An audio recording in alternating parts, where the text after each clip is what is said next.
Outcome আমরা দিতে পারি বা ওনারা নিয়ে নিতে পারি। এই কদিনে এইটা আমি উপলব্ধি করেছি।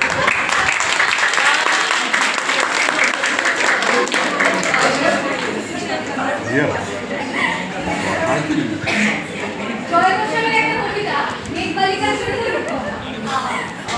আমি যখন ছোট ছিলাম খেলতে যেতাম মেঘের দলে। একদিন এক মেঘবালিকা প্রশ্ন করল কৌতূহলে, এই ছেলেটা নাম কি রে তোর? আমি বললাম কুসমন তোর। মেঘবালিকা রেগেই যাবো, নাম কি এমন হয় কখনো? আমি বললাম নিশ্চয়ই হয়, আগে আমার গল্প শোনো। সে বলল শুনবো রাজা, সেই তো রানী, সেই তো রাজা, সেই তো একই ঢালতলায় রাস্তা। শুনবো না, ওসব বাজে। আমি বললাম তোমার জন্য লিখবো তবে? সে বলল সত্যি লিখবি? বেশ বেশ, তাহলে মস্ত করে লিখতে হবে, মনে থাকবে লিখে কিন্তু আমায় দিবি। আমি বললাম তোমার জন্য লিখতে পারি এক পৃথিবী।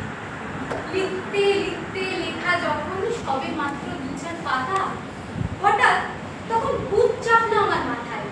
খুঁজতে খুঁজতে চলে গেলাম ছোটবেলার মেঘের ঘাটে। গিয়েই দেখি চেনা